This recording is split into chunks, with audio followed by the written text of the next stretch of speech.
Thank you, Mr. Chairman, and thank you all here, and it's nice to see you again. We had our meeting several weeks ago, and I appreciate that. Secretary Kendall, as you know, the conversion of the Air National Guard C-130 units to the J models has been ongoing, and I'm pleased to say that I've seen the impressive J model myself while visiting the West Virginia Air National Guard's 130th Airlift Wing in my hometown of Charleston. But they made us aware that the aircraft our Guard units are receiving may be behind in some of the modification processes for tactical data link capabilities, an upgrade that's necessary for to integrate with the rest of the joint force if we found ourselves in a combat environment. I'm wondering, does the fiscal year 2024 budget address this tactical data link deficiency? I believe it does, Senator. I think we're doing that. There is a period of time over which we're going to do that with some of the fleet. I can get the details of that to you for the record, though. Okay. So, General Brown, how does improving that tactical data link, what kind of difference does that make in a combat environment, and how important is that? What tactical data link does is really increases situational awareness for the aircrew. And so they have not only a better sense of where they are, but a better sense of the other activity that's going on around their aircraft and how they can help contribute to the mission. And so, having flown with tactical data links and fighters personally, it really does help your situational awareness to have a good understanding of what's going on in the environment. So it was the goal to transition, I mean, you said most, Secretary Kendall, is the goal to transition those, all of those to that more advanced data link, or some, or what? Yes, Senator. I mean, the goal is to actually move as many of those as we can as those aircraft have surface life on it to put the tactical data link into. Okay, good. That's good news. Secretary Kendall, again, a more technical question here, and we know that range would mean everything if we ended up in an Indo-Pacific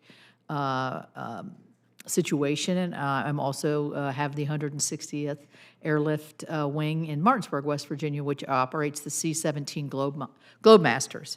But they are not equipped right now with the extended fuel range tank, which would make a big difference if we found ourselves in the Asia Pacific.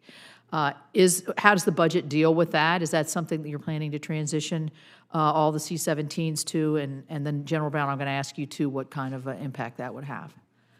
Yeah, we are transitioning C-17s. I don't think the entire fleet will transition. I think the largest fraction of it will split among the parts of the fleet that are in the active guard and reserve. Roughly equivalent percentages of each, I think. Okay. We can give you the exact numbers. For okay, yeah, we'll follow up with that and appreciate that. General Brown, do you have a comment on that, what that could mean and what difference it makes? You know, as the Secretary said, it's that modification is roughly equivalent across the active guard and reserve. What it does do is provide options as far as being able to go further in different locations, right, to be able to break capability and capacity, particularly in the Indo-Pacific, where, again, having served there as the commander of Pacific Air Forces, the extended ranges that we have to operate in, this is where that capability will be very helpful. Well, I mean, you won't find any better airlift wings than I have in West Virginia. I can tell you that. I have to put that advertisement in.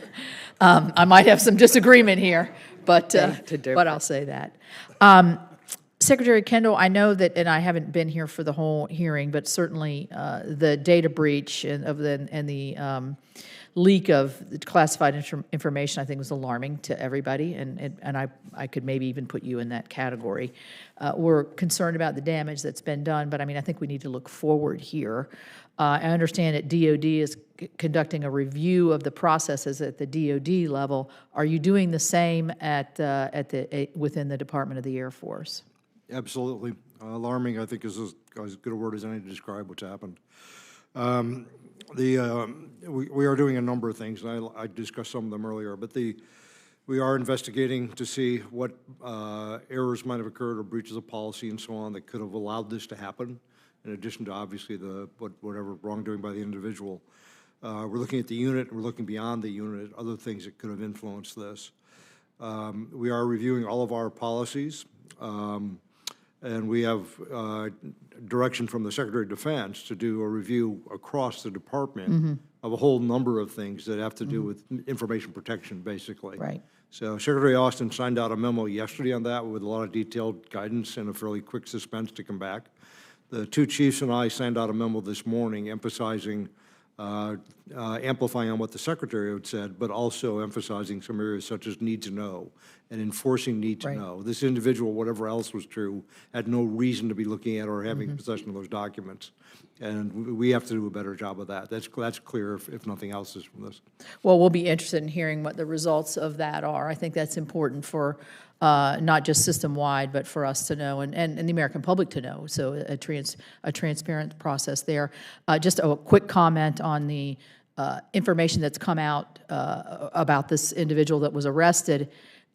There's a lot of discouraging things about it, but for me, I was just sitting here thinking about it, thinking it's almost like it was a game. It was you're in this chat room with supposedly with small amounts of people, and all this kind of chatter.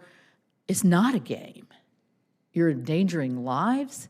You're endangering freedoms, just eroding trust, and so I think that is one aspect of it that is incomprehensible, I think, to many of us, and I'll put myself in that boat. And you don't need to comment on that. I just wanted to make a quick comment. I agree with you. But you described it exactly the same way, that any airman or guardian or anyone in a uniform could not appreciate the seriousness of this material and how damaging it would be to have it get out into the public domain. That's a fundamental problem of its own right. That's what the appearance is in this case. It's a criminal investigation, so Right. we don't want to say too much about the case itself, but that appearance is very disturbing. Thank you. Thank you.